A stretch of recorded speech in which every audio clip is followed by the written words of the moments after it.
Mundo Católico, construyendo la civilización del amor, presenta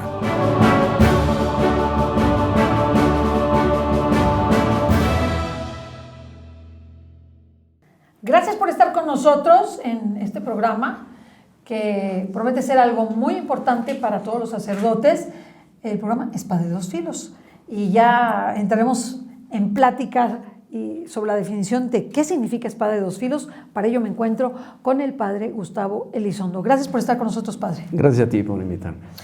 Padre Gustavo, muy contenta de estar con ustedes, tienen muchas novedades. Cuéntenos qué significa espada de dos filos y por qué quiere que se llame así el programa. Muy bien, claro que sí. La expresión espada de dos filos aparece en la carta a los Hebreos, en el capítulo 4, donde dice que la palabra de Dios es viva y eficaz, más penetrante que una espada de dos filos. Entonces, como habla de la palabra de Dios, la idea es dar a conocer la palabra de Dios como es algo vivo, de una manera muy nueva, en cuanto que es algo para que los sacerdotes puedan penetrar en la palabra de Dios, hacerla suya y de esa manera hacer oración. O sea, con la palabra de Dios, hacer oración aplicándola a su propia vida sacerdotal, en este caso, y que de esa manera pueda descubrir lo que el Espíritu Santo quiere decir en el corazón, penetrando en el corazón como la espada de dos filos, para que de esa manera pueda aplicarla en su vida, para que pueda sacar experiencias personales. Entonces, yo le quise poner ese nombre también, o me ayudó el Espíritu Santo para ponerle ese nombre, porque me gustó una idea que da tanto el Papa Francisco como la había dado ya el Papa Benedicto XVI antes, a propósito de lo que los sacerdotes hacemos cuando preparamos una homilía de la misa, ¿no? La palabra de Dios normalmente viene cuando se celebran los sacramentos, de manera especial en la Santa Misa. Y en las lecturas de la misa el sacerdote procura preparar su homilía para ver qué decirle a las personas que van a escuchar la misa, ¿no? Al pueblo de Dios, sí. Cuál es el mensaje de cada día. Y cuando uno busca eso de qué decirle a los fieles, encuentra muchos recursos, pero muchos recursos en cuanto que es, ¿qué les voy a decir yo a ellos? Pero lo que decía el Papa Francisco y el Papa Benedicto es que el sacerdote lo primero que tiene que hacer cuando medita en la palabra de Dios es qué me dice a mí ese texto, qué es lo que me dice a mí, qué quiere Dios que yo cambie personalmente, ¿no? Más que estar pensando qué quiere Dios que cambien los demás, como que decir, bueno, ¿cómo les voy a ayudar a los demás? Sí, pero primero que se lo aplique a uno mismo, ¿no? Entonces, el Papa cuando habla de la palabra de Dios, el Papa Benedicto en un documento que se llama Verbum Domini, y el Papa Francisco, Evangelii Gaudium, va diciendo, bueno, pues que el sacerdote haga suya la palabra de Dios y se pregunte qué le dice a él mismo, ¿no? Entonces, lo que yo quiero con estas reflexiones que yo transmito a los sacerdotes es ayudarles en su oración para que puedan aplicarla en primer lugar para sí mismos, ¿no? Una pregunta, padre. ¿En Espada de dos Filos hay la reflexión diaria del Evangelio? Es la reflexión diaria del Evangelio. En la liturgia está lo que se llama el calendario litúrgico, sí, que es una distribución de todas las celebraciones desde el primer domingo de Adviento, sí, que cuando ya se va preparando la Navidad, hasta que termina en la fiesta de Cristo Rey. Es todo un año entero en donde se van distribuyendo todos los misterios de la vida de Cristo de una manera ordenada, y para poderlo reflexionar, todo ese misterio de la vida de Cristo es a través de la Sagrada Escritura. Entonces, sí, todas las lecturas, después de la reforma litúrgica que se hizo en el Concilio Vaticano II, se distribuyó de una manera más rica, toda la liturgia, todo el calendario litúrgico, de modo que pudiera repasarse lo más importante, lo principal de toda la palabra de Dios, de todo el mensaje de Dios en la Escritura. Entonces, lo que yo hago es ayudar a mis hermanos sacerdotes haciendo comentarios a lo largo de todo el año del Evangelio de ese día. La riqueza que tiene la Sagrada Escritura es que cada día es diferente, algunas veces se repite un texto, un mismo texto, se puede repetir, por ejemplo, el domingo, hay 3 ciclos litúrgicos, uno es San Mateo, otro San Marcos, San Lucas, se puede repetir en la semana otra vez, pero muy poco. La verdad es que el Santo Evangelio está todo distribuido muy bien a lo largo del año, y entonces para cada texto, para cada pasaje, meditarlo, hacer una reflexión, aplicarlo personalmente, ¿no? Y eso pues ayuda mucho. Por ejemplo, ahora que estamos en la Pascua, unos textos muy propios de la Pascua, y me gustaría hacer referencia a eso precisamente por esta semana. Díganos. Estamos en la octava de Pascua. La octava de Pascua es como esa semana entera. El domingo de Pascua es el día más importante de todo el año litúrgicamente. Entonces es tan importante que la Iglesia quiere que sea toda la semana entera como un domingo, ¿no? Y entonces litúrgicamente se aprovecha para abundar en la maravilla de la resurrección de Cristo. Y entonces esta semana de la octava de Pascua son los textos, se escogen los textos del Evangelio de los distintos evangelistas, en donde hablan qué pasó el día de la resurrección de Cristo, ¿no? O sea, qué pasó ese día. Y ayer y antier, lo que se leía como evangelio de la misa era lo que se conoce como el pasaje de los discípulos de Emaús, sí. Cuando Jesús se encuentra a aquellos discípulos que van de camino a esa aldea y que no lo descubren, no saben quién es, como que ven ahí a una persona peregrino, un peregrino que no saben quién es, y como que ese peregrino, que es Jesús, después se dan cuenta, pues les empieza a preguntar de qué hablan, así como sacándoles, y cuando ellos pues que iban tristes, mencionan que estaban tristes porque había muerto Jesús y que estaban desconcertados, que es verdad que el sepulcro estaba vacío, pero ellos no sabían nada, en fin, que es muy conocido ese texto. Ese texto del Evangelio termina cuando descubren a Jesús en la fracción del pan, y ellos mismos, Jesús desaparece, y ellos mismos reconocen que su corazón ardía mientras les explicaba las Escrituras. Entonces, esa expresión es muy bonita porque dicen que cuando Jesús en el camino, sin que supieran que era Jesús, les explicaba que en las Sagradas Escrituras ya estaba contenido como profecía todo lo que iba a suceder con el Mesías, ya se sabía, ya lo habían anunciado, y por lo tanto en Jesús se cumplen las profecías, que eso es una manera de darle mucho valor a la palabra de Dios. Entonces ellos empezaron como que se le abrían los ojos, descubrían que efectivamente todo aquello no es que se hubiera salido del plan de Dios, el que lo hubieran apresado, que hubiera padecido muerto en la cruz, sino que ese era el plan de Dios. Y entonces, claro, para ellos, aunque era difícil aceptarlo, se dan cuenta, se les abren los ojos y dicen, nuestro corazón ardía cuando nos explicaba las Escrituras. Bueno, en el Evangelio de la misa del día siguiente es cuando los discípulos llegan y entonces pues les cuentan a los otros apóstoles que Jesús se les apareció por el camino, se les explican todo, ¿no? Bueno, esto lo digo porque esto que estamos hablando de espada de dos filos tiene que ser eso, ¿no? Tiene que ser que el corazón arda, ¿no? Cuando se explica las Escrituras, cuando se meditan las Escrituras, cuando se hace esa reflexión. La oración es un diálogo, y entonces es importante dedicarle ese tiempo a la oración y estar escuchando a Dios. A veces nos podemos pensar que la oración es hablar con Dios, es contarle nuestras cosas, es pedirle ayuda.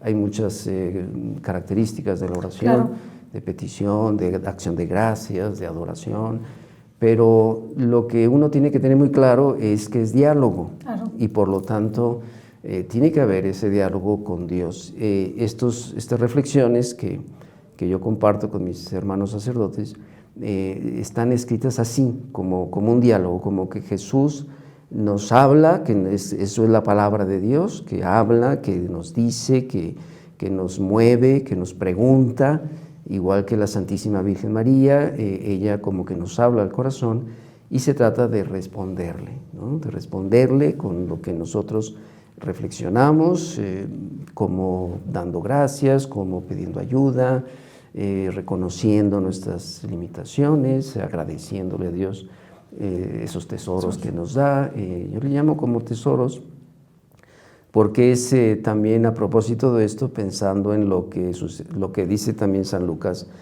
en el Evangelio con relación a María. María dice que conservaba en su corazón todo lo que sucedía, todo lo que decía su hijo. Esa es la oración, ¿no? Conservar en el corazón no quiere decir como guardarme la memoria, ¿no? Sino conservar en el corazón es darle vueltas. De hecho, a veces, dependiendo de las traducciones, se dice ponderaba en su corazón, como dándole vueltas a lo que Jesús decía, a lo que le sucedía, y María lo llevaba a la oración. Esa era como la vida de María, estar haciendo oración continuamente, estar reflexionando en las palabras de su hijo, estarlas aplicando, y entonces como que yo pienso que muchos son esos tesoros de María que están en su corazón y que nosotros ahora al leer el Evangelio podemos, pensando en Santa María, decir, bueno, eso que ella misma hacía, yo quiero hacerlo. Yo quiero también guardar en mi corazón, darle vueltas, ponderar, para que pueda también sacarle todo el fruto que se espera de la oración. En estas reflexiones que saca de Espada de Dos Filos, ¿llegan a los sacerdotes que están registrados en la Compañía de María o cómo se realiza? Sí, se puede. Hay un correo directo que puede un sacerdote pedir suscripción a esa dirección, y entonces le llega de esa manera directa, ¿no? A través de correo electrónico. También puede llegar a través de un chat de WhatsApp, pero la Compañía de María, como es maternidad espiritual para los sacerdotes, custodia para los sacerdotes también, entonces todas las personas que forman parte de este grupo de oración reciben este texto y lo transmiten a sus hijos espirituales o a sus contactos, ¿no? Claro, o sea, cada persona tiene contactos, tiene sacerdotes que conoce. Hay personas que tienen muchísimos contactos, por ejemplo, porque ya tienen grupos de oración, entonces se va reenviando y se va haciendo así, ¿no? Entonces son las distintas maneras de recibirlo: correo electrónico directo, por chat de WhatsApp, también en nuestra página web. ¿Quieres decirla? Sí, la página web que se llama, así todo seguido, La Compañía de María, con ñ, compañiademaria.com. Entonces ahí en la página de inicio viene Espada de Dos Filos, viene una imagen del Evangelio del día, alusiva al Evangelio del día, y luego viene el texto, se pulsa ahí, se entra y ya viene la reflexión. Entonces la reflexión tiene un título, cada una de ellas, alusivo al texto de que se trata. Después viene el nombre, la fecha, viene la cita del Papa Francisco de Evangelii Gaudium, en donde dice eso, que en la presencia de Dios, pues se puede, dice, ¿qué me dice a mí el Evangelio? Es una cita pequeña. Bueno, viene el texto de la Carta a los Hebreos, del capítulo 4, donde dice que es la espada de dos filos. Y luego ya viene viene el Evangelio del día, copiado el Evangelio del día, luego ya una introducción que yo de alguna forma le preguntamos a Jesús qué nos quiere decir con respecto a ese pasaje, una reflexión más directa al ministerio sacerdotal, como que yo sacerdote, al escribirlo para mis hermanos sacerdotes, le pongo, nosotros los sacerdotes nos pasa esto, o nos cuesta esto, o tenemos estas experiencias y así, ¿no? Entonces ya por eso es muy estrictamente está dirigida a los sacerdotal, ¿no? Obviamente el Evangelio es tan rico que le sirve a cualquier persona. Pues cualquiera lo puede leer. Cualquiera le puede ayudar mucho, ¿no? Pero sí es lo que yo he querido, ¿no? Como que sí sirva al sacerdote.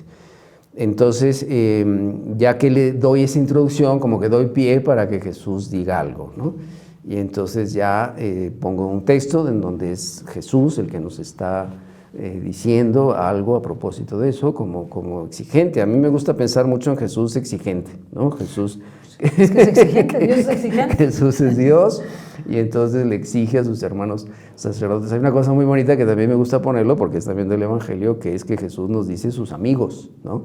Nosotros somos sus amigos, dice, no les llamo siervos, les llamo amigos. Que por cierto, todo esto tiene mucho que ver con lo que acabamos de pasar de la Semana Santa, el Jueves Santo, la institución del sacerdocio, ese momento tan íntimo de Jesús con sus discípulos es como un momento de oración, o sea, todo el misterio de la pasión, muerte y resurrección de Cristo brota de la oración, que es lo que dice, hay un documento de la Congregación para el Clero, que es el Directorio para la Vida y Ministerio de los Sacerdotes, Sí.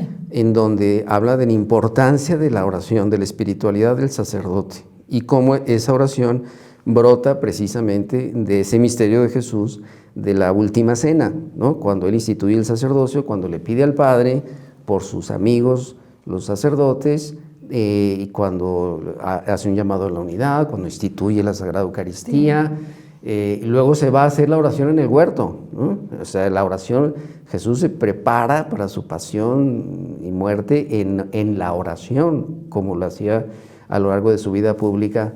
Pasaba toda la noche haciendo oración para elegir a sus discípulos, para comenzar su vida pública, 40 días en el desierto haciendo oración, así, ¿no? Entonces era lógico que antes de la pasión también estuviera haciendo oración. Bueno, entonces esa escuela de oración que es Cristo es lo que este Directorio para el Ministerio y la Vida de los Sacerdotes destaca para que el sacerdote cuide su espiritualidad, cuide su vida de oración, porque así, solo así, es como podrá ejercer bien su ministerio, ¿no? Bueno, entonces Jesús, que es exigente, entonces le dice a sus amigos que se apliquen ese texto del Evangelio para decirlo, ¿no? Por ejemplo, vamos a pensar en la espada de hoy, ¿no? La espada de dos filos, yo le llamo espada así, la espada de dos filos de hoy, el texto de hoy. Cuando confunden a Jesús y creen que es un fantasma, dicen los apóstoles, se asustan, creen que es un fantasma, y entonces Jesús como que les dice no se asusten, no teman, les dice yo soy, sí, ¿no? Yo soy. Entonces ese yo soy es para un judío es muy importante porque es el nombre de Yahvé, Dios es, yo soy, ¿no? Entonces Jesús les dice yo soy, ¿no? Entonces yo soy Dios, es como decir yo soy Dios, claro. No se asusten, soy Dios.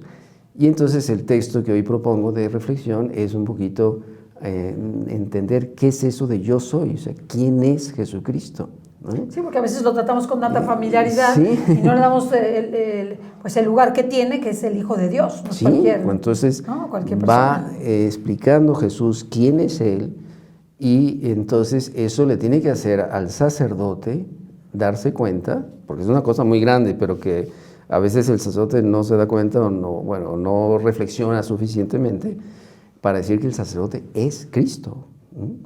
Es otro Cristo en la tierra. Es Cristo, claro, el sacerdote. Claro. Entonces, ese yo soy es como para que el sacerdote diga, ¿y quién soy yo? O sea, yo soy Cristo, ¿no? Cristo porque celebró la misa diciendo, esto es mi cuerpo, esta es mi sangre, y absuelve los pecados diciendo, yo te absuelvo, yo te bautizo. O sea, el sacerdote celebra los sacramentos en persona Christi, ¿no?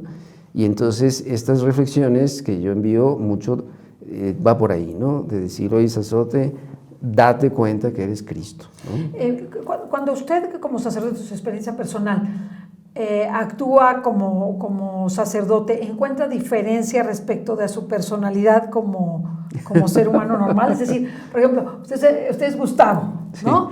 Sí. Y pues lo conoce sus papás, sus hermanos, sus amigos, todos, ¿no? Pero en el momento que usted consagra, en el momento que usted imparte un sacramento, ¿cómo se siente usted? ¿Encuentra alguna diferencia? Bueno, aquí hay que tomar en cuenta que yo creo que de eso que estamos hablando precisamente de la oración, sirve para que el sacerdote se dé cuenta de que cuando está ejerciendo su ministerio es Cristo, pero también cuando no lo está ejerciendo también es Cristo.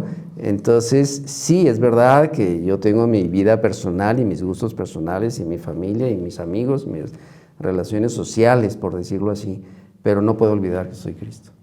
No puedo. Entonces, no puede separarse, o sea, si usted va a una reunión familiar, no puede separarse de que es sacerdote. Si No. usted va a una comida, si usted va, o sea, aún cuando vaya con sus amigos de toda la vida, de la No. escuela, de la universidad, todo, se Nada. sigue sintiendo que Nada. usted es sacerdote, no es solamente Gustavo. Exactamente, hay que evitar ese error, porque a veces se dice, cuando se habla de los sacerdotes, se dice es que también son hombres, ¿sí? Y Cristo es hombre, Sí, ¿no? claro. Cristo es hombre, Claro. o sea, es que también Jesucristo es Dios y es hombre, sí, pero Jesucristo nunca actuó solo como hombre, hay Sí. una unidad en la persona divina que Él actúa como hombre y como Dios, o sea, es verdadero hombre, perfecto hombre y perfecto Dios, Bueno, el sacerdote también tiene que darse cuenta de eso, tiene que vivir una unidad de vida.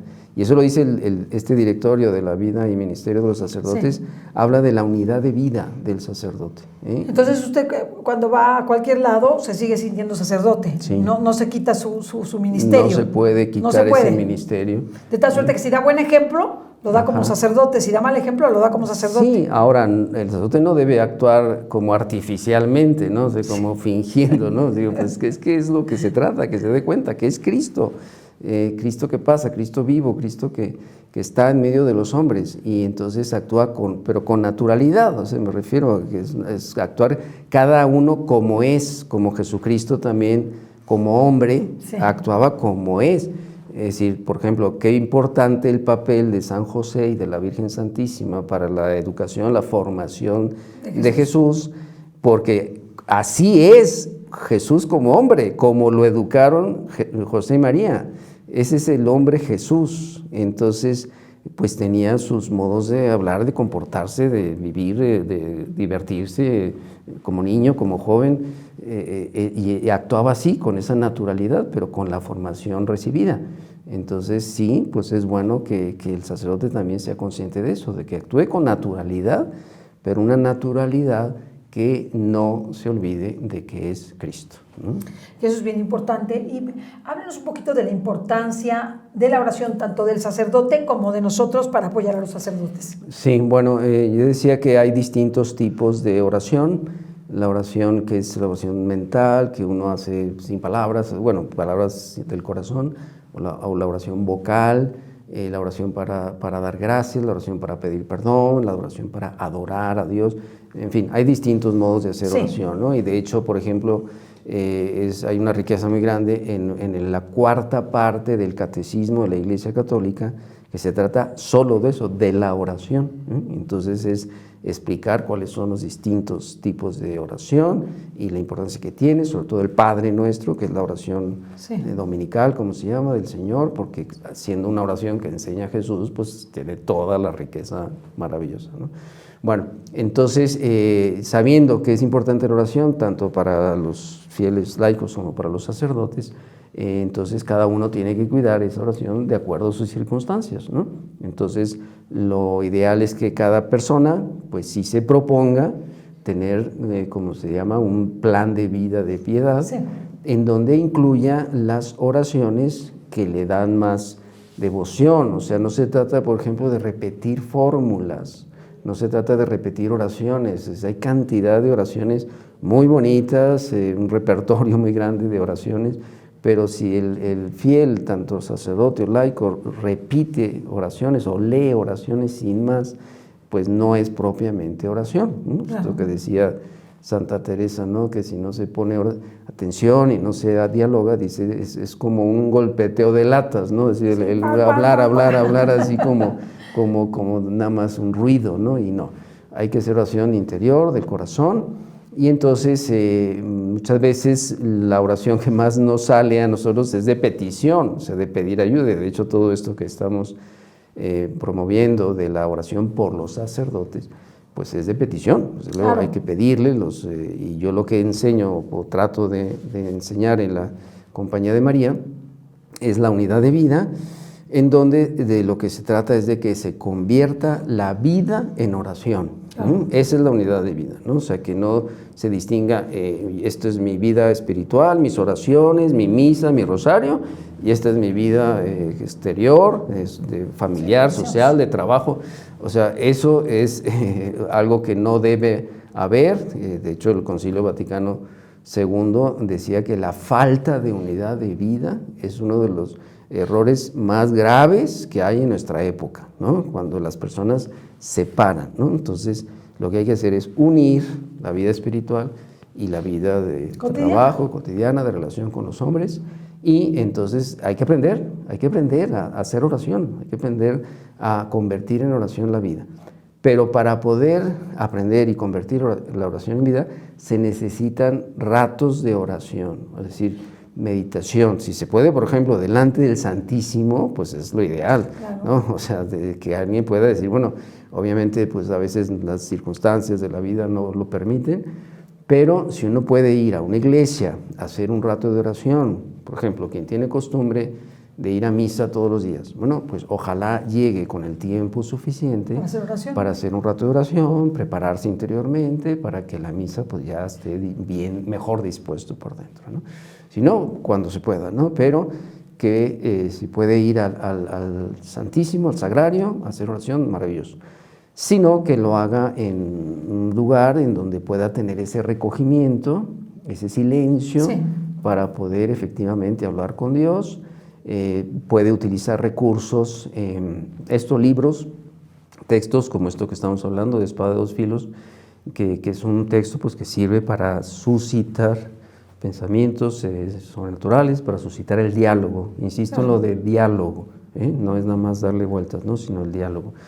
Bueno, pues esos ratos de oración, como decía San José María, esos ratos de bendita soledad para poner en marcha la vida interior, hace falta que sí se cuide, de modo que después a lo largo del día pueda pues tener presencia de Dios. Claro. O sea, todo esto que estoy diciendo de los ratos de oración es para tener presencia de Dios. Entonces la presencia de Dios ayuda a convertir en oración el trabajo.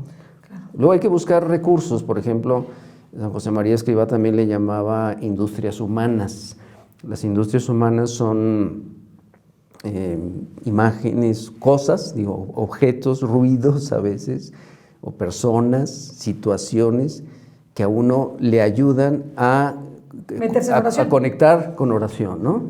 Por ejemplo, si alguien escucha, decir una cosa fácil, ¿no? Si escucha unas campanas de una iglesia que suenan, pues claro que esas campanas le pueden hacer recordar que ahí está un sagrario, que ahí está el Señor reservado en el Santísimo. Entonces se puede decir una comunión espiritual, una ejaculatoria, un acto de amor a Jesús sacramentado, ¿no?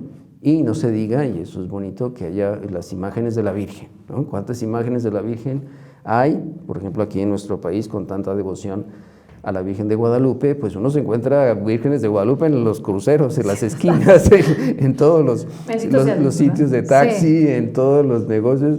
A mí me han pedido, una vez me pidieron así, estaba yo parado en un semáforo, me pidieron que bendijera desde mi carro la imagen de la Virgen que acaban de poner ahí en la esquina junto al semáforo, sí.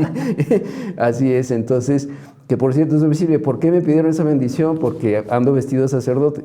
Entonces me dicen, a ver, padre, pues bendiga la Virgen que acabamos de poner, ¿no? Entonces ya la bendije. Y entonces eso, pues a una persona que va por la calle en su carro, claro, ve imágenes de la Virgen y le dice a María una ejaculatoria, un acto de amor, lo que sea, ¿no? Y como eso, pues puede haber cantidad de recursos que ayudan a hacer oración. Pero, te decía, estamos hablando de esto de las espadas de dos filos por la importancia del sacerdote. Si ya cualquier persona es importante que haga oración para tener esa unidad de vida, esa vida espiritual, el sacerdote con mayor razón, ¿no? Porque nos pasa una cosa, los sacerdotes tenemos mucho trabajo, mucho trabajo, tenemos que atender personas, tenemos que organizar cosas, por ejemplo, en los párrocos, en las parroquias. Nos llaman a horas en que pues uno pensaba hacer otra cosa, pero hay que atender. O descansar. Hay que tener un enfermo, también hay que descansar. En fin, tenemos mucho trabajo y es muy fácil decir, no tengo tiempo para hacer oración, ¿no? Y a veces, es que a mí por lo menos me pasa que cuando no tengo tiempo, no me doy el tiempo para hacer la oración, estoy mucho más vulnerable para todas las tentaciones. Claro. Muy vulnerable. Claro. De verdad, por eso que es bien importante que apoyemos a los sacerdotes con nuestra oración, porque están muy ocupados y a veces seguramente por atender al prójimo no tendrán el suficiente tiempo para estar delante del Santísimo, para hacer la oración que ellos gustarían de hacer. Sí. Porque ya no son párrocos de pueblo, ya son párrocos de ciudad todos. De ciudad todos. Así es. Y hay una cosa a propósito de esto que decía de la unidad de vida que se me está viniendo a la mente, que es lo que dice Jesús a propósito del juicio final. Sí. El juicio final, Él dice que va a poner en la derecha las ovejas, los cabritos a la izquierda, y dice, tuve hambre y me dieron de comer, y tuve sed y me dieron de beber, y está así, ¿no? Y entonces las obras de misericordia. Y entonces, esto lo digo por esto de la oración. ¿Por qué? Porque cuando un sacerdote atiende a las personas, ¿no? Y está ayudando, lo que sea, cumpliendo su ministerio, o cualquier persona está atendiendo a alguien, a la persona que está atendiendo es Jesucristo. Por eso dice, tuve hambre y me dieron de comer, y tuve sed y me dieron de beber. ¿Cómo va a poder una persona decir, esa persona, ese enfermo, ese hambriento, ese que está en la cárcel, ese que no tiene techo, es Jesucristo? No lo reconocí. ¿Cómo lo vas a ver? Claro, no lo vas a reconocer porque nunca rezas, nunca haces oración, nunca reflexionas, pues no pasa la gente como cualquier persona que te pidió una limosna, que te pidió ayuda, que te pidió algo, pero para ti no estás ubicando que ese es Cristo para ti. Y no se diga ya en la vida familiar, ¿no? Por ejemplo, ¿no? Es decir, cuántas, o en el trabajo, o en la universidad, donde sea, donde alguien está, que hay problemas con otras personas, ¿no? Claro. ¿Qué diferente es cuando una persona es un alma de oración? ¿Qué diferente ve a las personas para evitar esos problemas o esas faltas de caridad o esas dificultades? Decir, bueno, pues yo estoy con un Cristo que tengo yo que tratar bien, o tengo que saber perdonar, tengo que comprender, tengo que ayudar, tengo que servir. Eso solo lo voy a poder hacer si hago oración. Claro. Padre, y finalmente para terminar nuestro programa, que nos cuente un poquito de los avances que ha tenido la Compañía de María. Cuéntenos para que lo felicitemos. Cuéntenos, muy bien, por favor. Te agradezco que me preguntes eso. Es que estamos especialmente contentos porque el lunes santo, el obispo de Toluca, Monseñor Francisco Javier Chagoya, nos dio el decreto de erección de la Compañía de María como una asociación privada de fieles de derecho diocesano. Entonces es un reconocimiento jurídico de una asociación, de un grupo de personas, de laicos. El derecho canónico asegura que cualquier persona tiene derecho de asociarse para fines así espirituales, y bueno, pues es un derecho normal que tiene. Entonces, como la Compañía de María ha sido algo que ha surgido como pues el Espíritu Santo lo ha puesto, la vez pasada hablábamos algo así de que hay que dejar al Espíritu Santo que revolotee, ¿no? Que haga sus obras. Entonces, a la hora de consultar nosotros en la curia sobre qué figura jurídica podemos darle a un grupo de personas que se unen en oración para hacer obras de misericordia con sacerdotes, madres espirituales, custodios, los varones, ¿eso qué es? Entonces nos han asesorado y nos dijeron que por lo pronto lo más correcto es que sea una asociación privada de fieles, de tal manera que ya tiene ese reconocimiento jurídico. El obispo de Toluca pues nos da esa aprobación. Y esa acogida para poder desarrollar esta misión. Sí, entonces se aprueban unos estatutos. Los estatutos explican bien qué es la Compañía de María, cuál es su fin, el objetivo, los miembros, las funciones de cada uno. Unos estatutos que se estudiaron bien, se revisaron, en fin, se aprobaron, y con esos estatutos se hace esta erección de la Asociación de Fieles de la Compañía de María, Madre de los Sacerdotes. Ese es el nombre completo, y entonces ya está aprobada, y entonces a la hora de dar a conocer, porque nos han llamado de distintos lugares diciendo, bueno, yo quiero aquí hacer en mi diócesis, en mi ciudad, en donde yo vivo, quiero hacer la Compañía de María. ¿Qué tengo que hacer? Bueno, este decreto nos ayuda a decirles, miren, vayan con la autoridad de la iglesia de ese lugar o con el párroco. Y ya les ayuda a les abre las puertas. Entonces vean que esto es algo que está aprobado por el obispo de Toluca y que de esa forma pues ya se acepta como un grupo de oración en favor de los sacerdotes, ¿no? Ya iremos poco a poco dando más contenidos, más material para que se transmita bien. Por ejemplo, una cosa muy concreta que también estamos muy contentos por eso, es que el obispo de Toluca nos dio el imprimatur de un rosario, el Santo Rosario, que es escrito por mí, en donde se hace, es un rosario comentado como desde el corazón, pongo desde el corazón de la Madre, es decir, como que la Virgen María es la que, esas cosas que tenía guardadas en su corazón, que las va diciendo a propósito de cada uno de los 20 misterios del rosario, ¿no? Bueno, pero orientado a la conversión de los sacerdotes, ¿no? Ay, o sea, bonito. todo esto de la Compañía de María, de la oración, es para la conversión de los sacerdotes. Todos necesitamos convertirnos, pero es ayudar al sacerdote que se convierta, entre otras cosas, que haga oración, que haga examen de conciencia. Me faltó eso del examen de la espada de dos filos, nada más porque si tengo que completarlo. Ahorita regresamos. Que es una segunda parte. La espada de dos filos tiene una segunda parte, que es un texto que sirve de examen de conciencia, para que el sacerdote todos los días examine su conciencia, por ejemplo, al final del día, con unas preguntas, ¿no? Entonces, en base al Evangelio del día, se hacen unas preguntas, el sacerdote hace ese examen, que también lo enviamos por los distintos medios de redes sociales en audio, ¿no? Se puede en audio escuchar esa reflexión, de modo que se hace el examen de conciencia, ayuda, que es una de las formas de hacer examen, eso puede servir, ¿no? Bueno, pues entonces esto es como meterse en el corazón de la Madre. Este libro del Santo Rosario es para que se distribuya, estamos distribuyendo, bueno, está en imprenta en este momento, pero ya está aprobado también por el obispo de Toluca, para que se distribuya en los grupos de oración de las parroquias. Se rece por los sacerdotes. Se rece por los sacerdotes, reflexionando en esos misterios del rosario, y que de esa manera, pues ya es otra manera de hacer oración. Y de apoyar a los sacerdotes que tanto necesitan nuestra oración, sobre todo en estos tiempos que son tan atacados, que están tan expuestos a toda clase de vejaciones, incluso hasta la muerte, sí, ¿verdad? Y más en este país, ¿verdad? Así que oremos mucho por los sacerdotes. Padre, se nos acaba el tiempo. Felicidades por este decreto de aprobación. Muchas gracias. Que les hacía muchísima falta, la verdad es muy importante, para que ustedes sepan que es una obra de Dios, que es una obra aprobada por el obispo del Estado de México, de Toluca, y Monseñor Chaboya, ¿verdad? ¿Se llama?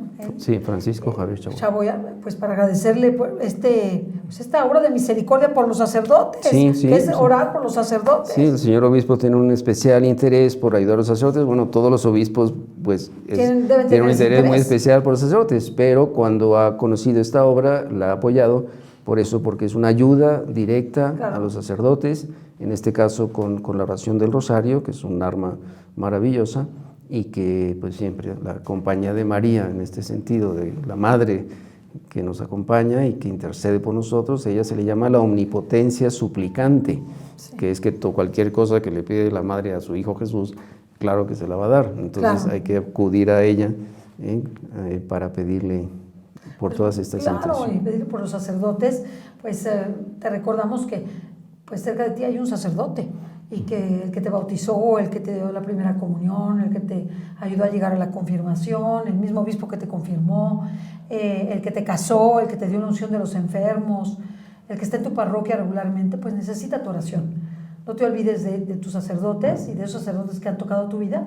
Haz oración por ellos, ofrece sacrificios, ofrece actos a Dios que puedan llegar hasta estos sacerdotes para edificar su vida, para apoyarlos, para ayudarlos en estos momentos tan difíciles de lucha y de prueba, que si nosotros como seglares tenemos esa lucha y esa prueba, imagínense los sacerdotes. Así que nos despedimos de usted en el primer programa de Espada de dos Filos, donde nos ha explicado muchísimas cosas que yo creo que para nosotros como laicos pues es muy importante conocer, y que nosotros los podemos aplicar también, les agradezco en apoyo a los sacerdotes. Muchas gracias, Padre, muchas felicidades por ese reconocimiento, y sobre todo pues por esa labor tan grande que significa orar por los hijos predilectos de la Santísima Virgen, que son los sacerdotes. Muchísimas gracias. Y quisiera pues también como decirles, los que nos escuchan y quieren apoyar todo este movimiento, que me gustaría darles las gracias y darles mi bendición de sacerdote para todos. Hasta la próxima. Mundo Católico, Construyendo la civilización del amor, presentó